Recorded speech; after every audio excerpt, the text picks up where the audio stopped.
can see. Okay, cool. All right, welcome to Ace in the Hole Live. Today I have Missy Moody here with me. She is a costume designer, and I have a special place in my heart for the arts and for costume designers in general, because I deal so much with film and those elements. So I'm super happy to have you here. Thank you. And we were just talking about how much fun she has to creating dresses and creating these costumes. She does cosplay and all this stuff. It sounds so much fun. Yes. So tell me, when you get a client, how do you make them love you forever? I like to make people laugh, honestly. And it's more to the extent of, I don't know, making fun of myself a little bit. Okay. Kind of having fun with my own personality and, I don't know, sometimes it's more improv kind of thing, like whatever we're in the moment. If we're doing a fitting, if we're starting a project, I will definitely like slip in. I have ADHD, so I have to write down everything and kind of do a connection as well. Okay. So Very much unabashedly yourself. yes, 100%. Yeah. Okay. I love that. You kind of have to be. You have to be. You have to be. Because then it's way too much stress. I mean, I guess you don't have to, because there are plenty of people who are not. For costume designing and fashion designing, I feel like being yourself is easier to have that creative flow. Yeah. So for me personally, it's got to be. Yeah, you creating art is almost a very intimate thing, and being dishonest in some way kind of would stop that flow. It does. Yeah. It really, really does. Yeah, I get that. I write music for films. I totally You get understand. it. You Yeah, get it. I You get it. me on I a deep get- level. That's right. There's the connection, right? So you connect with your customers and clients in a way that's very authentic to you. Yes, very much. All right, that's Very much.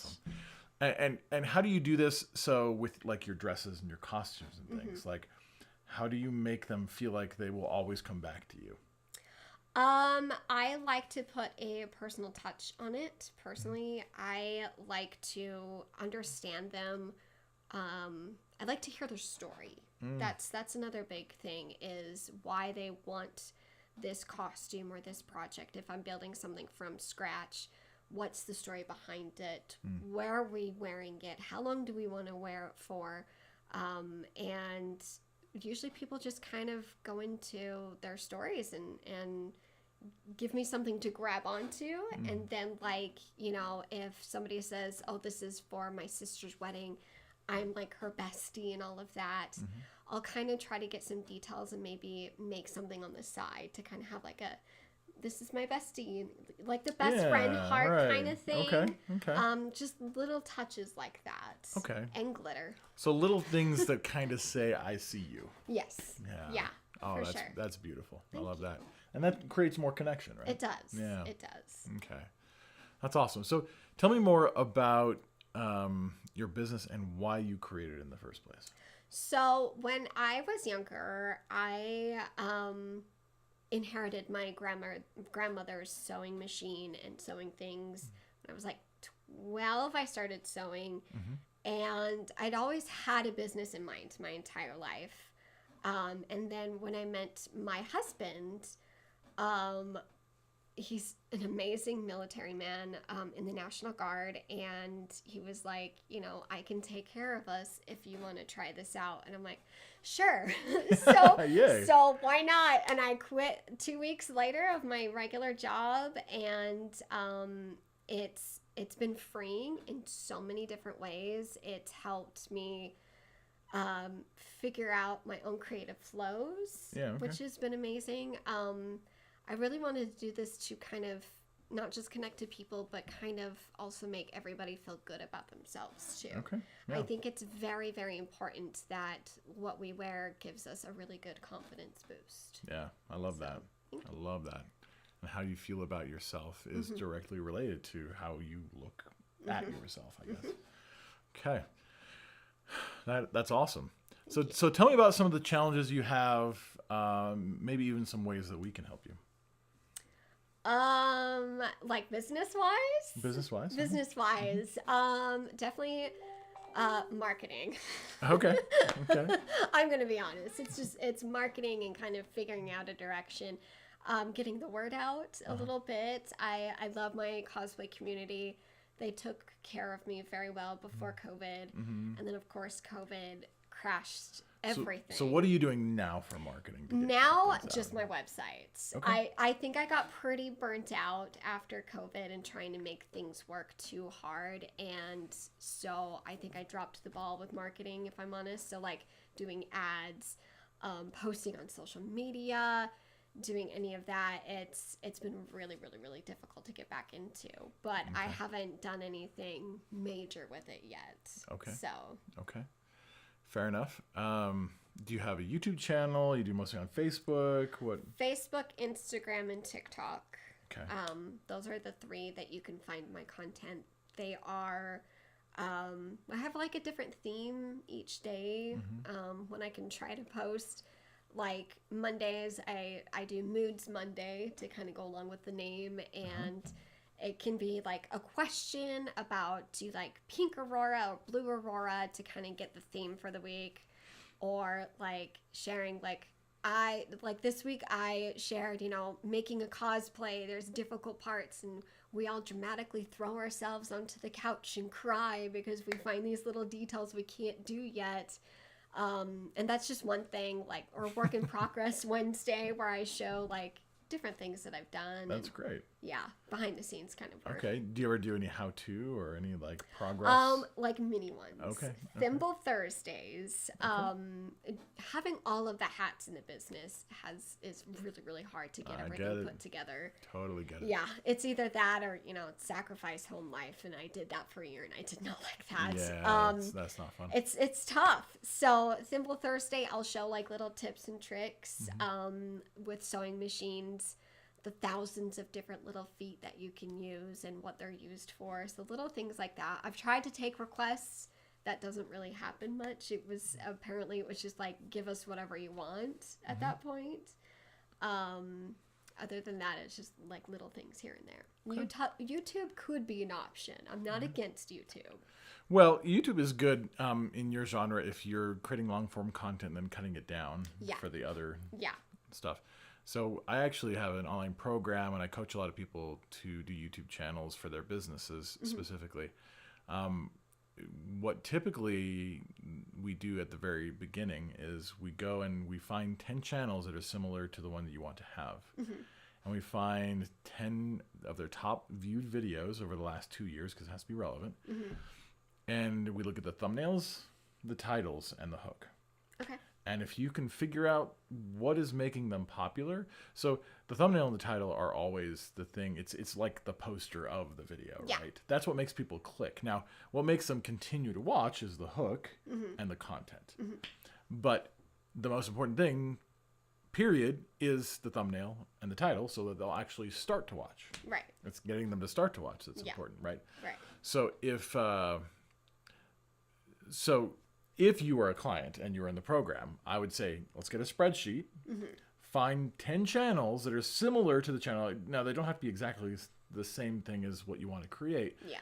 But if you can find similar ones, then you can figure out, oh, okay, these are the styles of videos that I want to create, and here's the style of thumbnails I want to create, and here are the titles that are similar to those.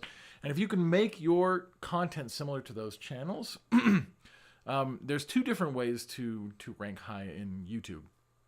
Now, normal search engine, which YouTube is, it's the second largest search engine in the world next to Google. You want to do like search terms and things like that. The problem with search terms and being searchable and SEO type of stuff is that it will rank you high for a few days, maybe a week, and then nothing after that. If you do the spreadsheet and you create similar content to stuff that's already doing well, then you'll be in the category on the side where they show the suggested videos. And suggested videos on really popular videos means people are going to be clicking you more often anyway, because it's a similar video to the one they're already watching. Gotcha. And it can stay there for months to years instead of just a few days. Right.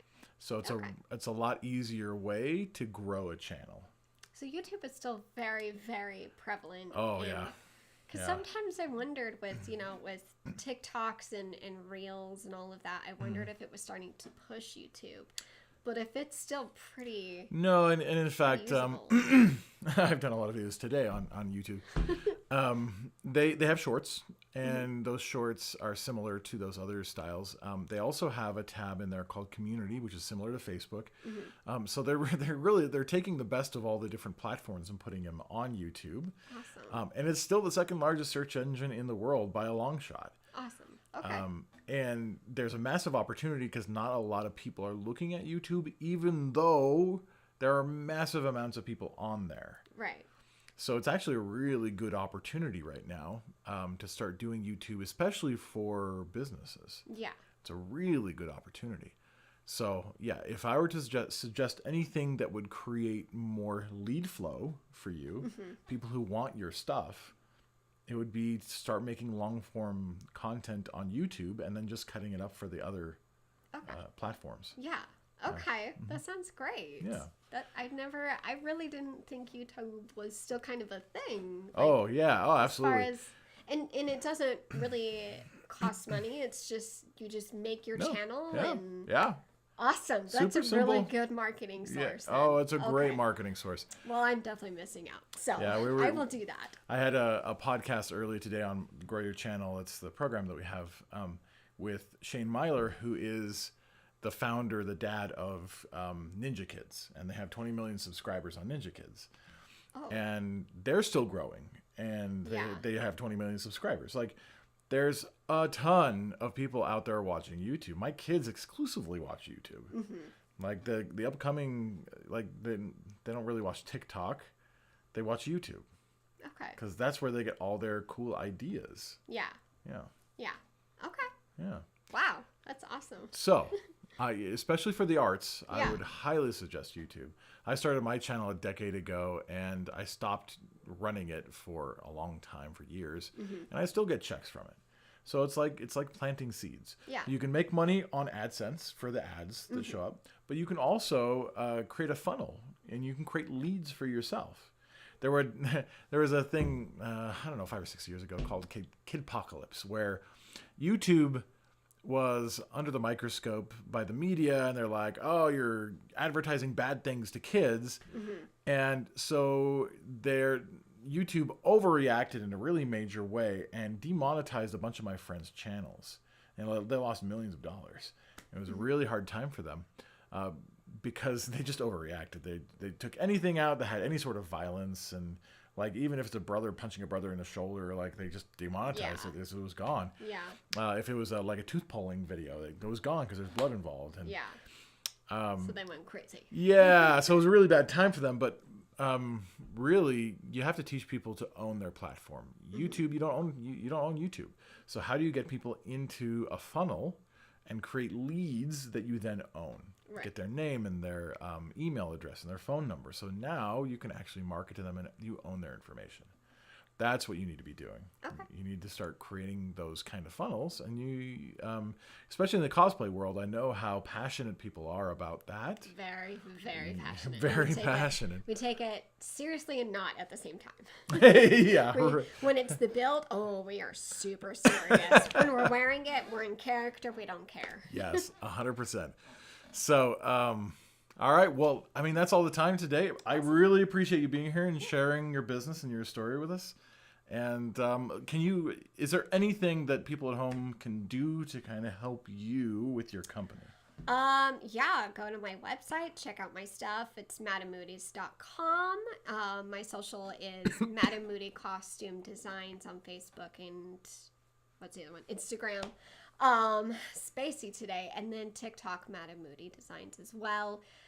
Share my stuff. Honestly, I think I just need a lot of eyes. I need eyeballs on things, and just the more people look, the more I think people will want to see my product and get it. Honestly, there's a lot of glitter. If you know somebody that has a glitter obsession, please send them my way.